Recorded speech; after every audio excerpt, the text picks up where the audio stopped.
Bismillahirrahmanirrahim. Kita menyambung kembali bahasan kita berkenaan unta serta kelebihannya mengikut perspektif Islam dan sains.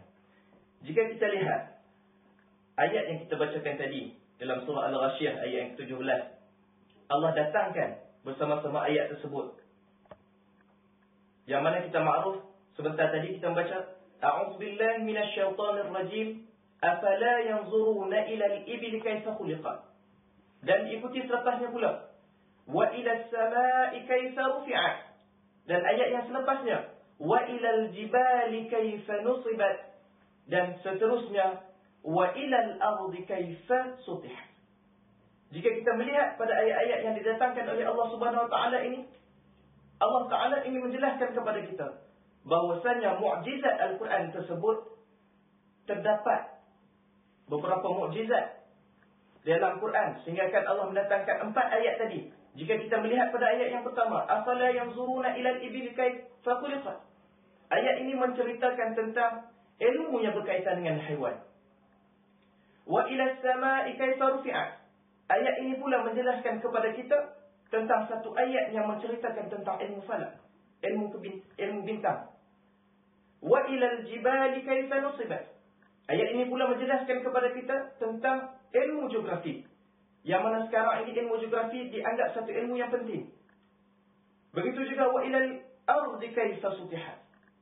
Ayat-ayat yang Allah datangkan secara rangkai ini menjelaskan kepada kita, walaupun 4 ayat yang kita melihatnya dengan kadar yang pendek, tetapi terdapat 4 ilmu di dalam ayat yang tersebut yang boleh kita kupas insya-Allah.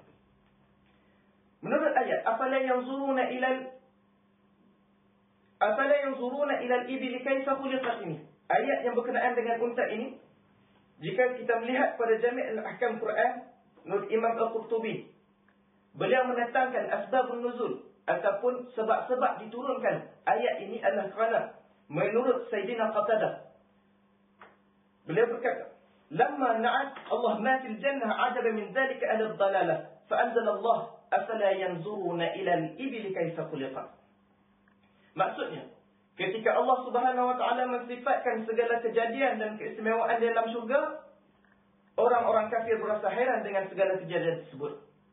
Maka Allah Subhanahu wa taala menurunkan ayat yang ke-17 daripada surah Al-Ghashiyah ini. Afala yanzuruna ila al-ibli kaifa khuliqat.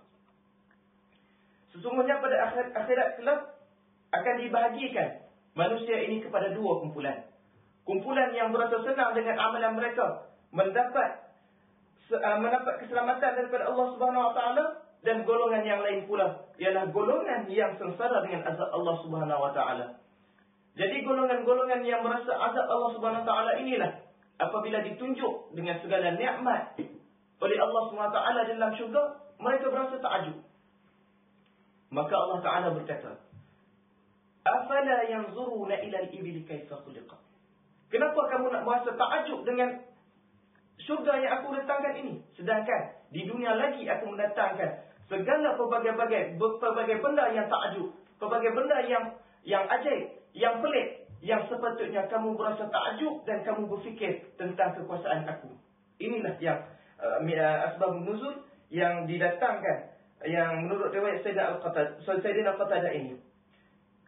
Maka kita dapati di sini bahwasanya asbabun nuzul yang asbabun nuzul pada ayat afala yanzuruna ilal ibli kaifa khuliqat ini menyatakan kepada kita afala yanzuruna. Yanzuruna di sini dalam bahasa Arab nazara maksud kita melihat, tetapi maksud ayat ini bukan semata-mata kita melihat sahaja apa yang terdapat pada unta itu, bahkan kita mesti berfikir apakah di sebalik penciptaan unta tersebut. Tafsir dan penerangan kepada ayat tersebut. Terdapat 2 penafsiran kepada ayat al-ibil tersebut. Berkata Imam Al-Qurtubi, barang siapa yang membaca surah Al-Ghashiyah ayat yang ke-17 ini dengan menyebut al-ibil dengan bacaan yang fasih, afala yanzuruna ila al-ibli kaifa khuliqat, maka maknanya ialah unta. Tetapi bagi tafsiran yang kedua, barang siapa yang membaca dengan at-tasqil, yakni berat, maka maknanya ialah awan yang membawa air hujan. Menurut Imam Mawardi pula, pendapat yang paling tepat dan masyhur, afala yanzuruna ila al-ibli kaifa khuliqat, ini al-ibil bermaksud unta. InsyaAllah pada sini yang depan kita akan bincang berkenaan kelebihan-kelebihan unta mengikut perspektif sains.